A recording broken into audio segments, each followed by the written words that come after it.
Alhamdulillah.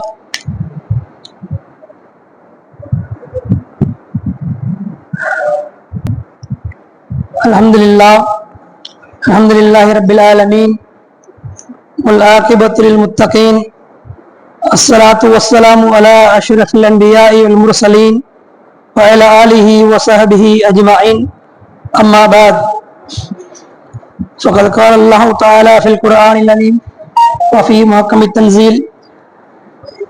بعد أعوذ بالله من الشيطان الرجيم بسم الله الرحمن الرحيم يا أيها الذين آمنوا كتب عليكم الصيام كما كتب على الذين من قبلكم لعلكم تتقون صدق الله العلي العليم. قال رسول الله صلى الله عليه وسلم عن عائشة أنها قالت نهى رسول الله صلى الله عليه وسلم عن الوصال رحمة الله فقالوا إنك تواصل قال إني ليست كهيئتكم إني يطعمني ربي ويسقين أو كما قال عليه الصلاة والسلام. கருணாளன் அல்லாஹ்வினுடைய அளப்பெரும் கருணையினால் அவனது திருநாமம் கூறி எனது வார்த்தைகளை துவங்குகிறேன். சலாத்தும் சலாமும் உயிருக்கும் உயிரான உயிரிலும் மேலான நமது இதயவேந்தர் பெருமானார் ஸல்லல்லாஹு அலைஹி வஸல்லம் அவர்கள் மீதும் அவர்களை பின்பற்றி வாழ்ந்த சத்திய சஹாபாக்கள் தாபியீன்கள் நல்லவர்கள் குறிப்பாக இங்கு திரண்டிருக்கக்கூடிய நம் அனைவர்கள் மீதும் என்றென்று நின்றடங்கட்டுமாக. ஆமீன். புனிதமிகு புகாரி ஷரீஃப் மஜ்லிஸினுடைய 49வது ஆண்டினுடைய இந்த மஜ்லிஸினுடைய தலைவர் ஜாமியாவின் முதல்வர் ஷேகுல் ஜாமியா ஹஸரத் கிப்லா அவர்களே, இந்த அவையிலே அமர்ந்திருக்கக்கூடிய ஜமாத்தார்களே, மாணவ கண்மணிகளே, உங்கள் அனைவர்களுக்கும் எனது இதய சலாத்தை எத்தி வைத்திருந்த வார்த்தைகளை துவங்குகிறேன். அஸ்ஸலாமு அலைக்கும் வரஹ்மத்துல்லாஹி வபரகாத்துஹு. லால்பேட்டை மண்ணில்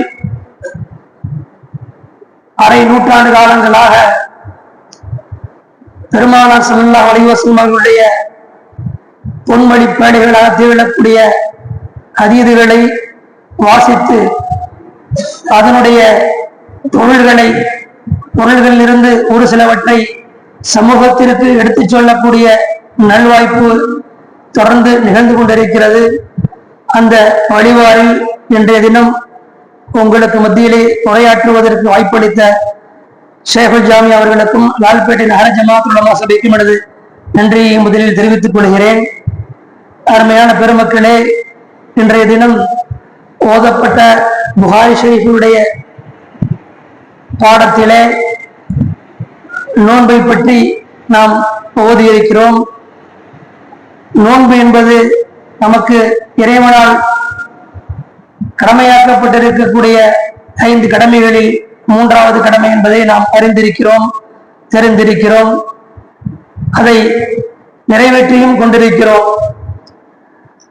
பெருமானார் ஸல்லல்லாஹு அலைஹி வஸல்லம் அவர்கள் எப்படி நோன்பு வைத்தார்கள், சஹாபாக்கள் எப்படி நோன்பு வைத்தார்கள் என்பதையெல்லாம் வரலாறுகளிலே படித்திருக்கிறோம்.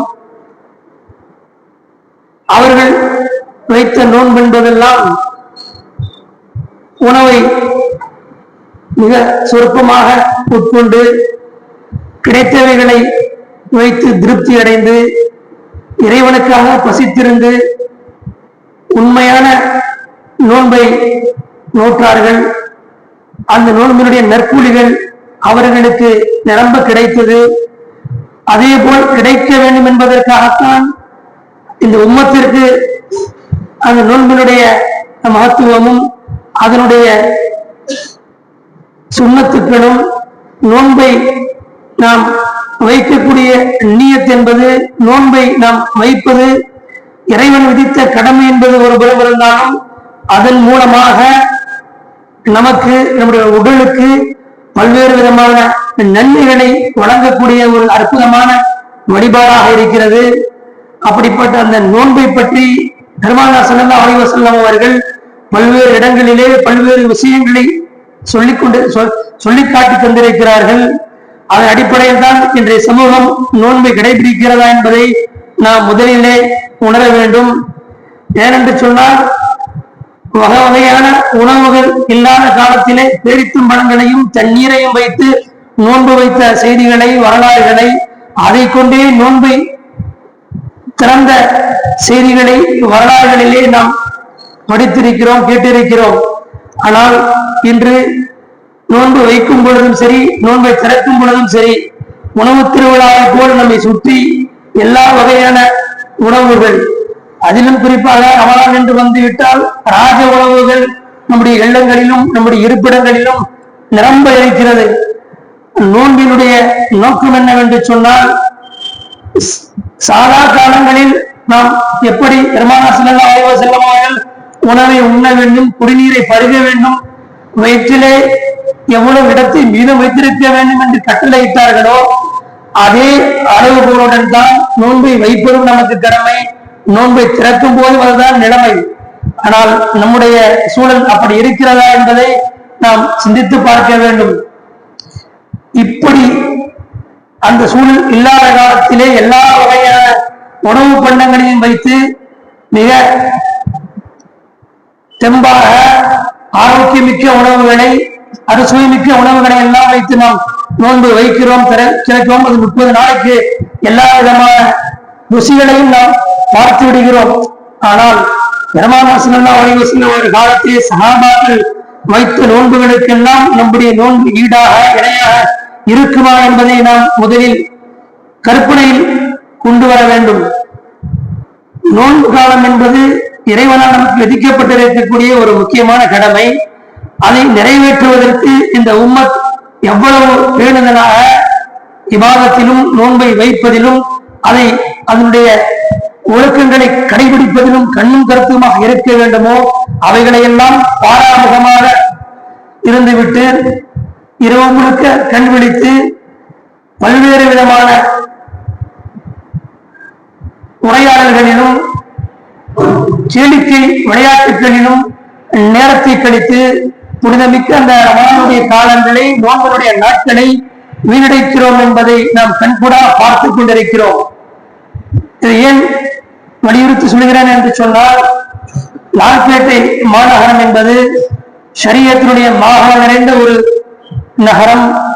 இங்கு எல்லா மஹல்லாக்களிலும் ரமலானுடைய காலங்கள் மட்டுமல்ல, மற்ற காலங்களிலும் ரமலானை பற்றி, அதனுடைய சிறப்புகளை பற்றி, அதிலே நாம் எவ்வாறு நடந்து கொள்ள வேண்டும் என்பதை பற்றி தொடர்ந்து சொல்லப்பட்டு வருகிறது.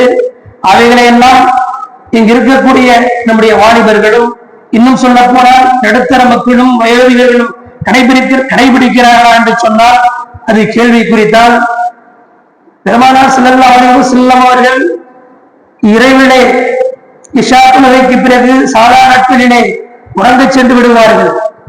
நோன்பு காலங்களிலே அதிகமாக இபாதத்துகளிலே நேரங்களை கழித்திருக்கிறார்கள். சஹாபாக்களும் அதை பின்பற்றி அந்த ஒழுக்க மாண்புகளை கடைபிடித்து அந்த நோன்பு காலங்களை நிறைவேற்றி இருக்கிறார்கள். ஆனால் நம் செய்து கொண்டிருக்கக்கூடிய இந்த அமலிலே நோன்பை எப்படி நாம் வரவேற்கிறோம், அதை எப்படி கண்ணியப்படுத்துகிறோம் என்பதை வேறு விதமாக விளங்கிக் கொண்டு மிக ஆடம்பரமான உணவுகளிலும் இரவு நேரங்களை பகலாக்கி அதிலே அனைத்து விதமான கலந்துரையாடல்கள், கேளிக்கைகள், விளையாட்டுகள் என்று கழித்துக் கொண்டிருக்கிறோம். இது கடந்த சில 10-20 ஆண்டுகளாக இப்படிப்பட்ட சூழல் தலையெடுத்துக் கொண்டிருக்கிறது. இது உண்மையிலேயே வருத்தத்திற்குரிய ஒரு செயலாக இருக்கிறது. அருமையான பெருமக்களே, நோன்பு காலங்களிலே இறைவனுடைய பொருத்தமும் நோன்பிற்குரிய கூலியும் சரியாக கிடைக்க வேண்டும் என்று சொன்னால் அதனுடைய ஒழுக்க மாண்புகளை மிக அற்புதமாக துல்லியமாக நாம் கடைபிடிக்க வேண்டும். அப்படி கடைபிடித்தால்தான் நம்முடைய நோன்பிற்கு மரியாதையும் இருக்கும், நன்மையும் சரியான முறையிலே வந்து சேரும். உதாரணத்திற்கு சொல்ல வேண்டும் என்று சொன்னால், இரவு முழுக்க கண் விழித்திருந்து சஹருடைய உணவையும் அருந்திவிட்டு சுபஹ் தொழுகையை முடித்துவிட்டு தூங்குவதற்கு செல்லக்கூடியவர்கள் நுகர் தொழுகையை தவறிவிடுகிறார்கள். அதிலே சில அசர் தொழுகையை கூட தவறவிடக்கூடிய காட்சிகளை நாம் கண்டுகொண்டிருக்கிறோம். நாய் கூட பட்டினி கிடப்பதை நாம் கண்டிருக்கிறோம். அதற்காக நாய் நோன்பு வைத்த நன்மையை பெற முடியாது. நோன்பை வைத்துக் கொண்டு குர்ஆனை ஓதாமல், தொழுகையை நிறைவேற்றாமல், அன்றாட நம்முடைய அலுவல்களை மேற்கொள்ளாமல் உறங்குவது என்பது நோன்பிற்குரிய கண்ணியமும் மகத்துவமும் இல்லை. அதற்காக அந்த நன்மையை நாம் அடைத்துக் கொள்வதற்கு தயாராக வேண்டும். அது நமக்கு கிடைத்துவிடும் என்று மனப்பால் பிடித்துக் கொண்டு அதையே கடைபிடிப்போம் என்று சொன்னால் அதனுடைய கூலி எப்படி இருக்கும் என்று நம்மளால் கற்பனை செய்ய முடியாது. ஏனென்று சொன்னால் அந்த நோன்பிற்கும் அடியானுக்கும் கூலி நான் என்று அல்லாஹ் சொல்கிறான்.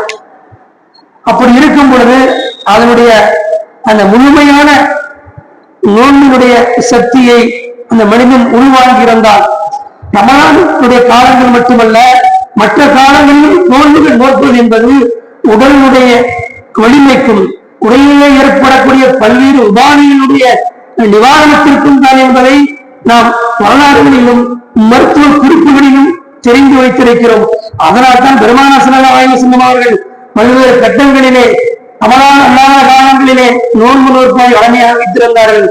பெருமானார் ஸல்லல்லாஹு அலைஹி வஸல்லம் அவர்களிடத்தில் சஹாபாக்கள் கேட்கிறார்கள், ஆயிஷா அவர்கள் அறிவிக்கிறார்கள், ரசூல் ஸல்லல்லாஹு அலைஹி வஸல்லம் அவர்களே, நாங்கள் தொடர் நோன்பை நோக்க ஆசைப்படுகிறோம் என்று கேட்டபொழுது பெருமானார் ஸல்லல்லாஹு அலைஹி வஸல்லம் அவர்கள் அதற்கு அனுமதிக்கவில்லை. நீங்கள் மட்டும் தொடர்ந்து நோன்பை நோக்கிறீர்களே என்று கேட்கிறார்கள். அதற்கு பெருமானார் ஸல்லல்லாஹு அலைஹி வஸல்லம் அவர்கள், இறைவன் எனக்கு அதற்கு தேவையான உணவுகளை அளிக்கிறான், தேவையான தண்ணீரை புகட்டுகிறான், என்னுடைய நிலைமை வேறு, என்னையும் உங்களையும் நினைத்து நீங்கள் எப்பொழுதும் யோசிக்காதீர்கள் என்று சஹாபாக்கள் பெருமானார் ஸல்லல்லாஹு அலைஹி வஸல்லம் அவர்கள் தடுத்திருக்கிறார்கள். அருமையான பெருமக்களே, சஹாபாக்கள் எல்லாம் தொடர்ந்து நோன்பு நோற்பதை ஆவலாக அதற்கு தயாராக இருந்தார்கள். நாமும் ரமலானுடைய 30 நாட்கள் நோன்பு வைப்பது மட்டும்தான் கடமை என்று நினைத்துக் கொண்டிருக்கிறோம். ரமலான் அல்லாத காலங்களில் எத்தனையோ சுன்னத்தான நோன்புகள் இருக்கின்றன, நஃபிலான நோன்புகள் இருக்கின்றன. அவைகளை பற்றி எல்லாம் நாம் கொஞ்சமும் யோசிப்பதில்லை. ரமலான் என்று வந்துவிட்டால் 30 நோன்பு முடியக்கூடிய சமயத்திலே ஆஹா இன்னும் ஒரு வாரம் இந்த நோன்பு இருக்கலாமே என்று நாம் ஆசைப்படுகிறோம். அந்த ஆசையினுடைய ஆழவாரம் என்னவென்று சொன்னால் அந்த ஒரு மாதங்களிலே நாம் செய்யக்கூடிய கேளிக்கை விளையாட்டுகளும் நாம் அருந்திய உணவுகளும் தான் அப்படிப்பட்ட ஆசையை தூண்டுகிறது. ஆனால் இபாதத்தை மிக சரியாக கடைபிடிப்பவர்கள், நோன்பை அதனுடைய ஒழுக்க மாண்புகளை கடைபிடித்து திக்கு செய்வது, ஏழைகளுக்கு உதவிகள் செய்வது என்று தங்களுடைய அன்றாட அலுவலர்களோடு நோன்பை வைப்பார்கள் என சொன்னால் அதன் மூலம் ஆர்வமும் பேராசையும் கொண்டு நோன்பு நீடிக்கப்படலாமே என்று ஆர்வம் கொள்வது தவறில்லை. அதிலே நமக்கு நன்மையும் இருக்கிறது. ஆனால் வேறு விதத்திலே நமக்கு இரவெல்லாம் கல்வியளிக்கக்கூடிய வாய்ப்பு இருக்கிறது, இரவெல்லாம் சுற்றுவதற்கு வசதி இருக்கிறது, வகை வகையான உணவுகள் எல்லாம் நமக்கு கிடைக்கிறது என்ற ஆனந்தமும் ஆர்வமும் மேலோங்கி இன்னும் ரமலானை நமக்கு நீடிக்கலாமே, நோன்புகள் பெறலாம் என்று ஆசைப்பட்டால் அது நன்மையாக இருக்க முடியாது. இதை இங்கே சொல்லுவதற்கு காரணம் என்னவென்று சொன்னால் இன்னும் சில மாதங்களில், இன்னும் 1.5-2 மாதங்களில் புனிதமிக்க ரமலான் நம்மை நோக்கி வர இருக்கிறது. அதற்காக தயாரான காலங்கள் எல்லாம் மலையேறிவிட்டது. நம்முடைய இல்லங்களில், நம்முடைய ஊர்களில் ரமலான் வருகிறது என்று சொன்னால் ஒரு மாதத்திற்கு முன்னராகவே பல்வேறு விதமான தயாரிப்புகளை, முன்னேற்பாடுகளை செய்வது வழக்கம். ஆனால் இன்று உலகத்திலே ரெடிமேடாக ஆயத்தமாக எல்லா பொருட்களும் கிடைப்பதனால் அந்த ஏற்பாடுகள் குறைந்திருக்கிறது என்பதை நாம் மறைக்க முடியாது. அதே வேளையிலே ஒரு வரலாற்று செய்தியை நாங்கள் உங்களுக்கு சொல்லியாக வேண்டிய கடமை இருக்கிறது.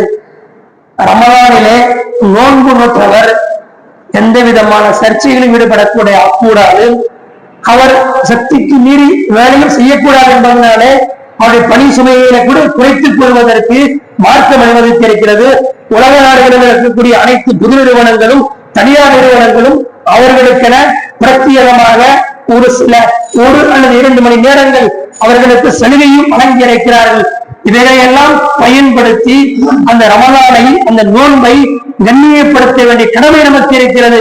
அதை ஒரு கேளிக்கையாகவோ அதை ஒரு அட்வான்டேஜாக எடுத்துக்கொண்டு நாம் செலவழித்தோம் என்று சொன்னால் அந்த சலுகைகள் கண்டிப்பாக துண்டிக்கப்படும் என்பதிலே எந்தவித மாற்று கருத்துக்கும் இடம் இருக்காது என்று நான் நினைக்கிறேன்.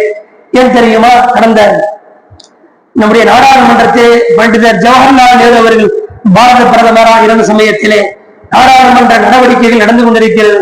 உங்கள் எல்லோருக்கும் தெரியும், நாடாளுமன்ற நடவடிக்கை என்பது காலை 10 மணி துவங்கி நண்பகல் 1 மணி, பிறகு மதிய உணவு இடைவெளிக்கு பிறகு 2 மணிக்கு துவங்கி 4 அல்லது 5 மணிக்கு முடிவதுதான் அன்றாட நாடாளுமன்ற நடவடிக்கை. சில நேரங்களிலே சிறப்பு கவன ஈர்ப்பு தீர்மானங்களோ சட்ட மசோதாக்கள் நிறைவேற்றப்படும் பொழுது, விவாதங்கள் தொடரும் பொழுது நள்ளிரவுகள் வரை கூட அந்த நாடாளுமன்றம் நடைபெறுவதை நாம் கண்டிருக்கிறோம். அதில் ஒன்று ஷாபான் வழக்கு, சரியத் போராட்ட வழக்கு நடைபெற்ற பொழுது விடிய விடிய பாராளுமன்ற அவை நடவடிக்கை நடந்த வரலாறு உங்களுக்கு தெரியும். அப்பொழுது அல்ல, அதற்கு முன்பாக பண்டிதர் ஜவஹர்லால் நேரு அவர்கள் நெருக்கும் பொழுது, சட்ட மசோதாவுடைய விவாதத்தின் பொழுது ரமலான் நோன்பு திறக்கக்கூடிய இஃப்தாருடைய நேரம் நெருங்குகிறது. அந்த அவையிலே வீட்டிலிருந்த கண்ணியத்திற்குரிய காயிதே மில்லத் முகமது இஸ்மாயில் சாஹிப் அவர்கள் பழமையாக அவர்கள் நோன்பு திறக்க இருக்கின்ற பாராளுமன்றத்தை ஒட்டி இருக்கக்கூடிய மஸ்ஜிதிற்கு செல்வதற்காக இருக்கையில் இருந்து எழுந்து செல்கிறார்கள். இதை கவனித்து அன்றைய பிரதமர் ஜவஹர்லால் நேரு அவர்கள் அவரும் இருக்கையில் இருந்து எழுந்து அவரும் பின்பக்கமாக சென்று, இஸ்மாயில் சாஹிப் எங்க போறீங்கன்னு கேட்கிறார். மிஸ்டர் இஸ்மாயில் சாஹிப் வேற போய் அவர் சொல்றாரு, நோன்பு திறக்க போறோம். Already we prepared for your இஃப்தார் இன் மை ரூம். என்னுடைய ரூம்ல உங்களுக்கு இஃப்தார் தயாரிக்கப்பட்டது, வாங்க நினைச்சிட்டு போய் ஒரு பிரதமரை ஒரு நோன்பாயை கண்ணியப்படுத்துறாரு. அங்கு ஒரு நாடாளுமன்ற உறுப்பினருக்கு அல்ல, ஒரு சமூகத்தினுடைய தலைவருக்கு வழங்கப்பட்ட மதிப்பு மரியாதை அல்ல, ஒரு நோன்பாளிக்கு வழங்கப்பட்ட மரியாதை. அந்த நோன்புடைய மகத்துவம் என்ன என்பதை ஒரு வேலைக்கோமை சேர்ந்த ஒரு மாற்று சமூகத்தை சேர்ந்த ஒரு தலைவர் ஒரு நாட்டினுடைய பிரதமர் அறிந்து வைத்திருக்கிறார் என்று சொன்னால், அந்த வழிபாடு தொடர்களின் பிற்காலங்களில் அல்ல, வரக்கூடிய எல்லா காலங்களிலும் அந்த நோன்புடைய மகத்துவத்தை நாம் கடைபிடிப்பதனால் அதனுடைய மகத்துவம் மற்ற சகோதர சமுதாய மக்களுக்கு தெரிந்து நம்மை அவர்கள் கண்ணியமாக வழிநடத்த வேண்டும் என்று சொன்னால், அந்த ரமலானை, அந்த நோன்பை நாம் கண்ணியமாக வரவேற்று அதை சரியான முறையில் கடைபிடிக்க வேண்டிய கடமை நமக்கு இருக்கிறது. பெருமானார் ஸல்லல்லாஹு அலைஹி வஸல்லம் அவர்கள் வைத்த நோன்புகள், சஹாபா பெருமக்கள் நோட்ட நோன்புகள் எல்லாம் நாம் இருக்க முடியாது. அவர்களுடைய உணவுகள் எல்லாம் பலகீனமாக இருந்தன. நாம் உண்ணக்கூடிய உணவுகள், நம்மை சுற்றி இருக்கக்கூடிய நிகழ்வுகள் எல்லாம் எல்லா 30 தினங்களுக்கும் சொல்லி காட்ட முடியாத அளவிலே உணவை அருந்தி அதே அளவிற்கு இன்னொரு நபர்கள் 10-20 நபர்கள் சேர்ந்து அருந்தக்கூடிய அளவிற்கு தேவையான உணவுகளும் வீண் விரயம் செய்யப்படக்கூடிய அளவில் தயாரிக்கப்படுகிறது. இவைகளை எல்லாம் நாம் கணக்கில் எடுத்து ரமலானை, நோன்பை கண்ணியமான முறையிலே வரவேற்று எந்த விதமான வீண் விரயமும் இல்லாமல் நோன்பை ஒரு விளையாட்டு தினங்களாகவோ, சமூகத்தை காக்க வந்த, சமூகத்திற்கு நன்மையை அள்ளித்தர வந்த அந்த ரமலானை, இன்னும் சொல்ல போனால் ஒரு மனிதனுக்கு வாழ்வு காலம் என்பது பெருமானார் ஸல்லல்லாஹு அலைஹி வஸல்லம் சொன்னது என்னுடைய உம்மத்திற்கு 60 to 70 ஆண்டுகளை என்று சொன்னார்கள். ஆனால் இந்த காலகட்டத்திலே 100 ஆண்டுகள் வாழ்வது என்பது மிகப்பெரிய ஒரு கேள்விக்குறி. அது ஒரு சிலருக்கு தான் கிடைக்கக்கூடிய வாய்ப்பாக இருக்கிறது. ஆனால் ரமலானிலே லைலத்துல் கத்ர் ஒரு இரவு, மகத்தான இரவு. அந்த இரவிற்கு 1000 மாதங்களை விட சிறப்புகள் நிறைந்திருக்கிறது என்று அல்லாஹ் ரப்பல் ஆலமீன் சொல்கிறான். அந்த இரவை அடைவதற்கு நாம் தயாராக இருக்கிறோம் என்று சொன்னால் அதற்கு கூட தயாராக இருப்பதில்லை. இறுதி 10 நாட்களிலே அதிலும் குறிப்பாக பெருமானார் ஸல்லல்லாஹு அலைஹி வஸல்லம் சொன்னார்கள், 25, 27, 29 என்று இந்த 3 நாட்களிலே நீங்கள் தேடிக்கொண்டு என்று சொல்லியிருக்கிறார்கள். அந்த நாட்களில் கூட நாம் எல்லாம் கேளிக்கைகளிலும் விருந்துகளிலும் கவனத்தை செலுத்திக் கொண்டு நம்முடைய அந்த அற்புதமான இறைவனால் வழங்கப்பட்ட வெகுமதியான 1000 ஆண்டுகள் என்பது ஒவ்வொரு ஆண்டும் நமக்கு கிடைக்கக்கூடிய சிறப்பை பயன்படுத்தி தவறிவிடுகிறோம். அதை பயன்படுத்தினால் நமக்கு இறைவன் வழங்கக்கூடிய வெகுமதி, அவன் வழங்கக்கூடிய உபகாரம் என்னவென்பதை நம்மால் கற்பனை கூட செய்து பார்க்க முடிவதில்லை. ஆனால் அதை கூட இலவசமாக இறைவன் வழங்கக்கூடிய அந்த சலுகையை பெறுவதற்கு கூட நாம் தயாராக இருப்பதில்லை. அருமையான பெருமக்களே, பேசுவதற்கு நிறைய ரமலானை பற்றி, லைலத்துல் கத்ரை பற்றி மணிக்கணக்கில் பேசலாம். அந்த வரலாறுகள் எல்லாம் இங்கு அமர்ந்திருக்கக்கூடிய உங்களில் பெரும்பான்மையினர்களுக்கு அதிகமாக தெரியும். இருந்தாலும் கூட இன்றைய தினம் ஓதப்பட்ட புகாரி ஷரீஃபினுடைய இந்த வரிகளில் வந்த பாடம் என்ற காரணத்தினால் அதை இந்த சமூகத்திற்கு சொல்லி காட்டப்பட வேண்டும் என்கிற அந்த உயரிய நோக்கத்தின் அடிப்படையிலே இந்த எளியவனுக்கு தெரிந்த சில தகவல்களை உங்களோடு பகிர்ந்து கொண்டிருக்கின்றேன். ரமலானை பற்றியும் லைலத்துல் கத்ரை பற்றியும் நான் பேசுவது என்று சொன்னால் அதற்கு பல நாட்கள் தேவைப்படும். இந்த சில நிமிடங்கள் நமக்கு வழங்கப்பட்டது நோக்கம் என்னவென்று சொன்னால், ஓதப்பட்ட புகாரி ஷரீஃபினுடைய செய்தி சமூகத்திற்கு சென்றடைய வேண்டும். நான் கூட சென்ற வருடங்களில் உங்களை சொல்லி இருக்கின்றேன். இந்த ஊரிலே புகாரி ஷரீஃப் ஓதப்படுவதின் நன்மையினால் இந்த ஊருக்கு வரக்கூடிய பல்வேறு ஆபத்துகள், இந்த ஊருக்கு ஏற்படக்கூடிய பல்வேறு சோதனைகள் இறைவன் புறத்தில் எடுக்கப்பட்டிருக்கிறது. அதன் மூலமாக பல்வேறு நன்மைகள் இந்த ஊர் மக்களுக்கும் இந்த ஊருக்கும் கிடைத்துக் கொண்டிருக்கிறது என்பதை நாம் உணர்ந்திருக்கிறோம். அதை ஊர் மக்களும் உணர்ந்திருக்கிறார்கள். அப்படிப்பட்ட இந்த மஜ்லிஸ் ஆண்டாண்டு காலமாக நடைபெற வேண்டும், கியாமத் நாள் வரை நடைபெற வேண்டும். இந்த ஆண்டு 49வது ஆண்டு, இன்ஷா அல்லாஹ் அடுத்த ஆண்டு பொன்விழா ஆண்டை நாம் எல்லோரும் சிறப்பாக வரவேற்று இன்னும் 11 ஆண்டுகள் இந்த மஜ்லிஸை சிறப்பாக நடத்துவதற்கு ரப்புல் ஆலமீன் அருள் புரிய வேண்டும் என்று பிரார்த்தித்து, இந்த வகையிலே இறைவனுக்கு வாய்ப்பளித்த உங்கள் அனைவருக்கும் நன்றி தெரிவித்த வார்த்தைகளை நிறைவு செய்கிறேன். வாஹது அவானா அல்ஹம்துலில்லாஹி ரப்பில் ஆலமீன். அஸ்ஸலாமு அலைக்கும் வரஹ்மத்துல்லாஹி வபரகாத்துஹு.